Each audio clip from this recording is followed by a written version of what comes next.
Hello दोस्तों, good morning. स्वागत है एक बार फिर से आप सभी का एमजेटी एजुकेशन में। दोस्तों आज है 3 मई। आज की वीडियो में हम लोग बात करेंगे 3 मई 2022 के मोस्ट इंपॉर्टेंट करंट अफेयर के क्वेश्चंस के बारे में। पूरी वीडियो ध्यान से देखिएगा, पूरी वीडियो डिटेल में आपको समझाई गई है। वीडियो देखते ही देखते आप रिविजन भी करते चलोगे तो आपको बहुत ही अच्छे से याद हो जाने वाला है। तो वीडियो को लाइक और शेयर जरूर कर देना। एमजेटी ऐप पर इसकी क्विज और पीडीएफ भी प्रोवाइड कराई जाती है, तो आप बिल्कुल फ्री में इसे प्राप्त कर सकते हो। और आगे बढ़ने से पहले सभी देशवासियों को दोस्तों ईद मुबारक। और हाँ, कल बर्थडे ऑफर था दोस्तों और 50% का डिस्काउंट दिया जा रहा था। रात तक चला, कई बार नोटिफाई भी किया गया आपको, लेकिन इसके बावजूद भी कई लोग मिस कर गए। तो कोई बात नहीं, आज के लिए ऑफर बढ़ाया जा रहा है। आज ईद भी है तो ईद ऑफर ही समझ लो इसे। ये मौका बार बार नहीं आएगा। 50% का डिस्काउंट है। कोई भी ई बुक, कोई भी कोर्स आप लेते हो तो आप आधे दाम पर आज पाओगे। आपको कूपन कोड में डालना है बर्थडे, ठीक है। इस कूपन कोड को यूज़ करने के बाद आपको मिल जाएगा 50% का डिस्काउंट। तो जाइए देखिए आपके लिए क्या चीज़ बेहतर है एप्लीकेशन पर। और कोई भी डाउट हो, कोई भी अगर प्रॉब्लम आ रहा हो तो आपको व्हाट्सएप का नंबर दिया गया है, आप उस नंबर पर संपर्क भी कर सकते हैं। तो इस नंबर पर आप व्हाट्सएप करके पूछ सकते हैं, पता कर सकते हैं कौन सी वीडियो कब आएगी, कौन सा कोर्स में क्या मिलेगा, ठीक है ना, कौन सी ई बुक कैसे मिलेगी। तो ये सारी चीज़ें आप प्राप्त कर सकते हो। अगर आपके पास ई बुक लेना है और एप्लीकेशन नहीं चला पाते हो, आप आईफोन यूज़र हो या फिर आप विंडोज़ यूज़र हो, तो आप ई बुक को यूपीआई के माध्यम से भी प्राप्त कर सकते हो व्हाट्सएप करके, ठीक है। ये सारे फीचर्स हैं, आप इसको पता कीजिए। चलिए बात करते हैं कल के क्वेश्चंस की, कहीं आप भूल न जाओ, रिवीजन कर लो quickly.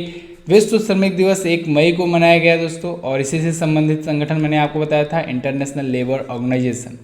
New space India limited ने दोस्तों सैटेलाइट की लॉन्चिंग के लिए वनवेव के साथ समझौता किया है, या कहें वनवेव ने इसके साथ समझौता किया है।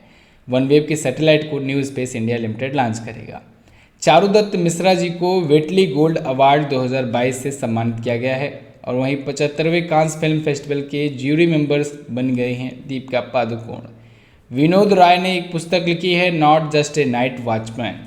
एयर इंडिया का एयर एशिया में विलय किया जाना है टाटा ग्रुप के द्वारा। और एशिया बैडमिंटन चैंपियनशिप में पीवी सिंधु ने ब्रॉन्ज मेडल जीता है। दूसरी बार इन्होंने ब्रॉन्ज मेडल जीता है, ठीक है। पीवी सिंधु दोस्तों ओलंपिक में भी 2 मेडल जीत चुकी हैं। इसके अलावा एक बार ये वर्ल्ड चैंपियन रह चुकी हैं बैडमिंटन की। स्लोवेनिया के नए प्रधानमंत्री बन गए हैं रॉबर्ट गोलोब। अमेरिका ने अभी हाल ही में चाइना, रसिया, भारत समेत कई देशों को प्राथमिकता निगरानी सूची में रखा हुआ है। और अभी हाल ही में जो खेलो इंडिया यूनिवर्सिटी गेम्स चल रहा है उसमें शिव श्रीधर ने दोस्तों 7 गोल्ड जीते हैं तैराकी में। क्लियर। तो ये तो कल के क्वेश्चन थे, क्विकली आपने रिवीजन किया। क्वेश्चन ऑफ द डे में 2 क्वेश्चन मैंने आपसे पूछा था। आयुष्मान भारत योजना की शुरुआत कब हुई? 2018 में सितंबर महीने से शुरू हुई थी। द कस्टोडियन ऑफ ट्रस्ट पुस्तक के लेखक हैं रजनीश कुमार। दोनों क्वेश्चंस के बारे में बहुत सारे स्टूडेंट ने डिटेल्स के साथ आंसर किया था, कुछ ने बहुत अच्छा कमेंट किया था। अच्छा, मैं सोच रहा हूँ आप लोग के लिए जो बेस्ट कमेंट है उसको पिकअप करूँ, तो क्या आप इसके लिए सहमत हैं? आप लोग कमेंट करके बताएं। वीडियो के बीच में जो बेस्ट कमेंट रहेगा उसको लिया जाएगा स्क्रीनशॉट उसका, ठीक है ना, जिससे लोग डिटेल्स लिखने के लिए थोड़ा सा इनकरेज हो सकें। इस पर आपकी क्या राय है? आप लोग कमेंट करके हमें ज़रूर बताइएगा, तब से शुरू किया जाएगा। चलिए तो अब देखते हैं आज का पहला क्वेश्चन। पहला क्वेश्चन है, हाल ही में कहाँ के लैंडस्केप गार्डन सिटियो बुर्ले मार्क्स साइट को यूनेस्को की विश्व धरोहर स्थलों की सूची में शामिल किया गया? तो अभी हाल ही में दोस्तों ब्राज़ील की लैंडस्केप गार्डन सिटियो बुर्ले मार्क्स को यूनेस्को की वर्ल्ड हेरिटेज साइट में शामिल कर लिया गया है। ये साइट जो आपको दिख रही है दोस्तों, ये यूनेस्को की वर्ल्ड हेरिटेज साइट हो चुकी है। अब ये ब्राज़ील के रियो डी जेनेरियो में स्थापित है। सिटियो बुर्ले मार्क्स दोस्तों एक्चुअली में ये बुर्ले मार्क्स का घर था। बुर्ले मार्क्स जो हैं ये बहुत ही फेमस लैंडस्केप आर्किटेक्चर थे और बहुत ही फेमस थे। तो इनका ये घर हुआ करता था। इनकी मृत्यु के बाद यहाँ को इनके घर को चेंज कर दिया गया पौधों की प्रजातियों को उगाने के रूप में। वहाँ पर बहुत सारी प्रजातियाँ, 3500 से ज़्यादा प्रजातियाँ यहाँ पर उगाई जाने लगीं। इसको एक लैब के रूप में यूज़ किया जाने लगा और अब जाकर के यूनेस्को की वर्ल्ड हेरिटेज साइट का दर्जा इसे मिल गया है। तो 1985 तक ये सिटियो बुर्ले मार्क्स का घर हुआ करता था, जो कि एक महान आर्किटेक्ट थे, ठीक है। तो उन्हीं के नाम पर ये नाम रखा गया है। अच्छा, यूनेस्को की वर्ल्ड हेरिटेज साइट्स जो है इसमें भारत की कितने साइट्स हैं? तो भारत के 40 ऐसे स्थल हैं जो विश्व धरोहर स्थल की सूची में सूचीबद्ध हैं। 40 में 39वां धौलावीरा और 40वां रामप्पा मंदिर बना हुआ था। ठीक है, अभी पिछली साल। इस बार भी अभी देखो नई लिस्ट में हो सकता है इंडिया की कुछ और हेरिटेज साइट ऐड किए जाए।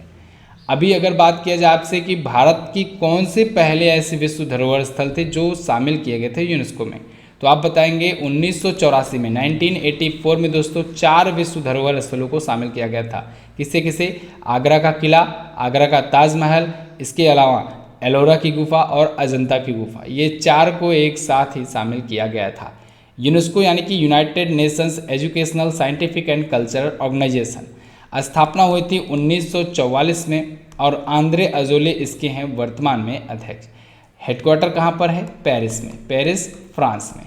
क्लियर है बिल्कुल। चलिए अगला देखते हैं। भारत का नया विदेश सचिव किसे नियुक्त किया गया? तो भारत के नए फॉरेन सेक्रेटरी दोस्तों बन गए हैं विनय मोहन क्वात्रा। बहुत ही इंपॉर्टेंट नियुक्ति है विनय मोहन क्वात्रा, अब आपको हमेशा दिखने वाले हैं।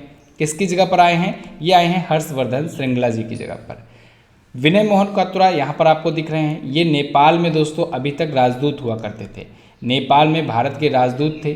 ठीक है ना। और अब ये भारत के नए विदेश सचिव होंगे। 1 मई से इन्होंने अपना पदभार ग्रहण कर लिया है क्योंकि हर्षवर्धन श्रृंगला जी 30 अप्रैल को रिटायर हुए हैं। 1988 बैच के ये इंडियन फॉरेन सर्विसेज के ऑफिसर हैं। अच्छा, हर्षवर्धन श्रृंगला जी अब कहाँ पर हैं?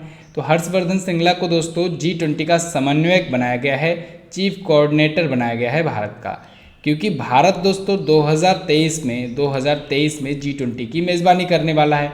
इस बार कौन करेगा? इस बार करेगा इंडोनेशिया। अगली बार कौन करेगा? भारत। तो भारत दिसंबर में ही अपनी अध्यक्षता पा जाएगा क्योंकि दिसंबर तक ही G20 की अध्यक्षता करेगा इंडोनेशिया 2022 में। तो दिसंबर से लेकर के अगली साल तक पूरा 2023 में भारत मेज़बानी करने वाला है। तो भारत कैसे कोऑर्डिनेशन बना सके सभी देशों के बीच में, इसके लिए भारत ने नियुक्त किया है चीफ कोऑर्डिनेटर हर्षवर्धन श्रृंगला जी को। क्योंकि आपने देखा हमारे विदेश सचिव ने बहुत ही अच्छे से मैनेज किया। अभी रसिया यूक्रेन क्राइसिस के टाइम पर यूएनओ में जो भी मीटिंग्स हुआ करती थी वहाँ पर स्पीच देना हो, इनकी जो भी स्पीच रहा करती थी बहुत ही सटीक, बहुत ही इफ़ेक्टिव रहा करती थी। तो यहाँ पर इनको चीफ कोऑर्डिनेटर बनाया गया है। क्लियर है। अगला, हाल ही में किस बैंक ने एमएसएमई के लिए भारत का पहला open for all digital ecosystem launch किया? तो इसे लॉन्च किया है आईसीआईसीआई बैंक ने। आईसीआईसीआई बैंक ने दोस्तों जो अपना एप्लीकेशन लॉन्च किया है ना, इंस्टाबिज, ये इसका पहले से ही लॉन्च हुआ है ये एप्लीकेशन। इसी में एक नया फीचर ऐड हुआ है। ये फीचर जो है ये open for all digital ecosystem है। ये एमएसएमई के लिए है बेसिकली। एमएसएमई यानी कि बोले तो micro small and medium enterprise, इनके लिए व्यापक रूप से एक डिजिटल पारिस्थितिकी तंत्र यानी इकोसिस्टम डेवलप किया गया है। इसका यूज़ कोई भी कर सकता है। मतलब आपका अकाउंट चाहे आईसीआईसीआई बैंक में हो या ना हो, आप दूसरे बैंक में अपना अकाउंट रखते हो फिर भी आप इस फीचर का फ़ायदा उठा सकते हो। ठीक है, इंस्टाबिज ऐप पर जाकर के डिजिटल समाधान का लाभ आप ले सकते हो। तो ये भारत में पहली बार ऐसा हुआ है जब आईसीआईसीआई बैंक में हमने ऐसा किया हुआ है। आईसीआईसीआई बैंक की स्थापना 1994 में हुई थी। वडोदरा गुजरात में इसका हेडक्वार्टर है और कॉरपोरेट ऑफिस हालांकि मुंबई में भी है। एमडी और सीईओ हैं संदीप बख्शी जी। अगला, 1 मई को किस राज्य का स्थापना दिवस मनाया गया? तो 1 मई को दोस्तों प्रत्येक वर्ष महाराष्ट्र और गुजरात का राज्य स्थापना दिवस मनाया जाता है। उपरोक्त दोनों ऑप्शन यहाँ पर आप लगा देंगे। कारण ये है कि 1 मई 1960 को ही गुजरात और महाराष्ट्र की स्थापना हुई थी। 1960 में दोस्तों बॉम्बे पुनर्गठन अधिनियम के तहत बॉम्बे को 2 भागों में तोड़ा गया था। पहले इसका नाम बॉम्बे हुआ करता था, 2 भागों में तोड़ा गया, गुजरात और महाराष्ट्र। जो मराठी बोलते थे उनको महाराष्ट्र में दे दिया गया, महाराष्ट्र बना दिया गया उनके लिए, और जो गुजराती बोलने वाले थे उनको, गुजराती भाषी वाले को गुजरात दे दिया गया। यानी 2 राज्यों में टूटा 1 मई 1960 को। तो इस वजह से दोनों राज्यों का राज्य स्थापना दिवस 1 मई को मनाया जाता है प्रत्येक वर्ष। ठीक है, ये पुनर्गठन अधिनियम आप याद रखेंगे, बॉम्बे पुनर्गठन अधिनियम। ओके, चलिए। अच्छा, भारतीय संघ का 15वां राज्य बना था गुजरात, ये भी आप याद रखेंगे। अगला, हाल ही में नवीन पटनायक ने किस पुस्तक का विमोचन किया? तो नवीन पटनायक ने अभी हाल ही में 2 पुस्तकों का विमोचन किया है। एक the Sikh history of east India, एक द मैजिक ऑफ मंगला जोड़ी। द मैजिक ऑफ मंगला जोड़ी तो ये कॉफ़ी टेबल बुक है, इसको तो आप रहने ही दीजिए। The Sikh history of India ये इम्पोर्टेंट है। इसमें बताया गया है कि सिख की हिस्ट्री क्या रही है ईस्ट इंडिया में। तो नवीन पटनायक जी जो कि सीएम हैं उड़ीसा के, 5 बार से सीएम हैं, तो इन्होंने ये पुस्तक लॉन्च करी हुई है। और इस पुस्तक को लिखा किसने है? अविनाश खेमका ने। किसने? अविनाश खेमका के द्वारा ये दोनों पुस्तकें लिखी गई हैं। क्लियर? अगला देखते हैं, हाल ही में किसने सेमिकॉन इंडिया सम्मेलन 2022 शुरू किया? तो अभी हाल ही में सेमिकॉन इंडिया सम्मेलन 2022 शुरू किया है प्रधानमंत्री नरेंद्र मोदी जी ने। प्राइम मिनिस्टर नरेंद्र मोदी जी ने एक नए प्रकार का एक सम्मेलन, एक प्रकार से कह सकते हैं, शुरू किया है, सेमिकॉन इंडिया। सेमिकॉन इंडिया से क्या होगा? इसके तहत दोस्तों दुनिया भर में भारत को सेमीकंडक्टर का हब बनाने के लिए, चिप डिज़ाइन की मैन्युफैक्चरर बनाने के लिए, भारत में कैसे चिप या फिर जो प्लेट होती हैं, मदरबोर्ड होता है, ये सब चीज़ें कैसे बड़े स्केल में डेवलप की जा सके और एक्सपोर्ट किया जा सके, इसके लिए ये समिट था, इस पर आधारित ये समिट था। तो बेंगलुरु ने इसको मेज़बानी किया, इसकी 3 दिवसीय ये सम्मेलन था और प्रधानमंत्री नरेंद्र मोदी जी के द्वारा ये शुरू किया गया। तो यानी इंडिया लगा हुआ है मेक इन इंडिया के तहत एक्सपोर्ट्स को अपने बढ़ाने के लिए, यानी एक्सपोर्ट बढ़ेगा जब इंडिया में, तभी तो इंडिया में एफडीआई भी आएगा, इंडिया में फॉरेक्स रिजर्व भी बढ़ेगा, इंडिया की करेंसी भी और ज़्यादा मजबूत होगी। ठीक है, इंडिया की इकोनॉमी तो ऑटोमेटिक बढ़ेगी ही बढ़ेगी। तो इसी उद्देश्य से ये शुरू किया गया है। अगला, भारतीय सेना के किस डिवीजन ने मणिपुर सुपर 50 के लिए एमओयू पर हस्ताक्षर किया? तो अभी हाल ही में भारतीय सेना के रेड सील डिवीज़न ने दोस्तों मणिपुर सुपर 50 के लिए एक एमओयू पर हस्ताक्षर किया हुआ है। और इस समझौते में शामिल हैं और state bank of India foundation और साथ ही साथ राष्ट्रीय अखंडता और शैक्षिक विकास संगठन, ये दोनों भी इसमें शामिल हैं। Red seal centre for excellence and wellness स्थापित किया जाएगा इसी के तहत। ठीक है, तो ये अभी मणिपुर के विष्णुपुर जिले में समझौता हुआ है। मणिपुर सुपर 50 मतलब मणिपुर के 50 ऐसे टैलेंटेड होनहार सुपर 50 चुने जाएंगे। ओके, अगला, हाल ही में भारतीय सेना का सह सेना प्रमुख किसे बनाया गया? तो भारतीय सेना के सह सेना प्रमुख दोस्तों बनाए गए हैं अभी हाल ही में lieutenant general BS Raju. Lieutenant general BS Raju यहाँ पर आपको दिख रहे हैं। इनका पूरा नाम है लेफ्टिनेंट जनरल बग्गावली सोमशेखर राजू। तो लेफ्टिनेंट जनरल BS राजू जो कि अभी भारतीय सेना में सैन्य अभियानों के महानिदेशक हैं, ठीक है, तो इनको अभी भारतीय सेना का सह प्रमुख भी बनाया गया है। ये उत्तम युद्ध सेवा मेडल, अति विशिष्ट सेवा मेडल और युद्ध सेवा मेडल से भी सम्मानित किए जा चुके हैं। अभी आपको पता होगा 1 मई से भारतीय थल सेना के नए अध्यक्ष पद ग्रहण कर चुके हैं लेफ्टिनेंट जनरल मनोज पांडे। तो इनका भी नाम आप याद ही रखेंगे। ठीक है, इनके बारे में भी मैं आपको बता चुका हूँ। तो लेफ्टिनेंट जनरल मनोज पांडे ये दोस्तों भारतीय थल सेना के नए अध्यक्ष हैं और भारतीय सेना के नए सह सेना प्रमुख बन गए हैं lieutenant general BS Raju. Clear? अगला, किस राज्य सरकार ने महाराष्ट्र जीन बैंक परियोजना को मंजूरी दी? तो ऑब्वियस सी बात है, नाम में ही आपको स्पष्ट है, महाराष्ट्र राज्य सरकार ने महाराष्ट्र जीन बैंक परियोजना को मंजूरी दी हुई है। ये भारत में पहली बार ऐसा हुआ है जब इस टाइप की ये परियोजना लॉन्च की गई है, महाराष्ट्र जीन बैंक परियोजना। इसका मेन उद्देश्य ये है कि महाराष्ट्र राज्य में जो जेनेटिक संसाधन हैं उनको संरक्षित कैसे किया जाए। इसके तहत इसके साथ साथ में जो समुद्री जीव हैं उसमें विविधता कैसे लाई जा सके, बायोडाइवर्सिटी कैसे लाई जा सके। इसके अलावा जो स्थानीय फसल होते हैं उनके बीजों में कैसे डाइवर्सिटी लाई जा सके और जो पशु पक्षी होते हैं वहाँ पर कैसे डाइवर्सिटी लाई जा सके। तो इसके लिए जीन बैंक परियोजना लॉन्च की गई है, यानी एक ऐसा बैंक होगा जहाँ पर जीन्स इकट्ठा किए जाएंगे। ठीक है, गुणसूत्र इकट्ठा किए जाएंगे। अगला, प्रधानमंत्री नरेंद्र मोदी निम्न में से किस यूरोपीय देश के दौरे पर गए हुए हैं?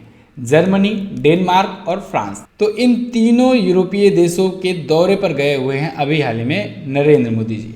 उपरोक्त सभी यहाँ पर ऑप्शन आपका करेक्ट होगा।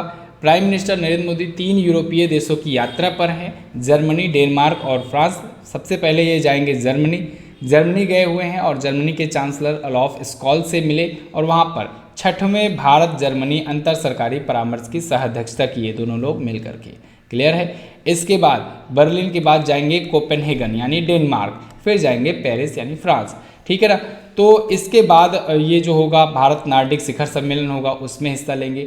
अब देखना ये होगा इन 3 देशों से रिलेशन मजबूत होते हैं, उसके बाद फिर क्या क्या और डील्स होती हैं, ठीक है। और ऑब्वियस सी बात है, यूक्रेन और रसिया का मुद्दा तो उठना तय ही है, क्योंकि जर्मनी भी है, फ्रांस भी है, डेनमार्क भी है, सभी यूरोपीय देश जो हैं लगभग वो सभी यूक्रेन की तरफ हैं और रसिया के खिलाफ हैं। तो भारत का रुख वो भी चाहते हैं कि भारत कोई कदम उठाए। देखना होगा भारत इस पर क्या कदम उठाता है या फिर भारत इस पर कैसे डील करता है। फिलहाल ये तो थे हमारे आज के दिन के टॉप 10 करंट अफेयर के क्वेश्चंस। आई होप आपको वीडियो पसंद आई होगी, इन्फॉर्मेटिव लगी होगी। अगर वीडियो इन्फॉर्मेटिव लगी है, क्वेश्चन समझ में आ गया है, अच्छे से बैठ गया दिमाग में, तो वीडियो को लाइक कर देंगे, शेयर कर देंगे अपने दोस्तों के पास। और हाँ, प्यारा सा कमेंट कीजिए, अच्छे से जो भी क्वेश्चंस पूछे जाते हैं उनके डिटेल से क्वेश्चन का आंसर करने का प्रयास किया कीजिए। चलिए, तो फिलहाल हम लोग बात करते हैं क्वेश्चन ऑफ द डे में। हाल ही में खेलो इंडिया यूनिवर्सिटी गेम्स का कौन सा संस्करण आयोजित किया गया है? अगला, प्रसिद्ध बैडमिंटन खिलाड़ी पीवी सिंधु किस राज्य से संबंधित हैं? दोनों क्वेश्चंस के बारे में आपको जो पता हो डिटेल में ज़रूर आंसर करना। मिलते हैं दोस्तों अगली वीडियो में। अच्छा, जाते जाते एक चीज़ और, ऑफर्स है लिमिटेड टाइम के लिए, आप इन ऑफर्स का फ़ायदा उठा सकते हैं। अभी 50% का डिस्काउंट मिल रहा है, तो जाइए MZT app Google play store से डाउनलोड कीजिए, वीडियो कोर्स सेक्शन में जाइए, बहुत सारे हमारे वीडियो कोर्सेज हैं, इन सब का आप फ़ायदा उठा सकते हैं। अगर आप इंडिविजुअल बैचेस लेना चाहते हैं तो इंडिविजुअली भी किसी भी सब्जेक्ट को लेकर के तैयार कर सकते हैं। चलिए, बहुत बहुत धन्यवाद दोस्तों एंड तक देखने के लिए। मिलेंगे अगली वीडियो में, तब तक के लिए नमस्कार, जय हिंद, वंदे मातरम।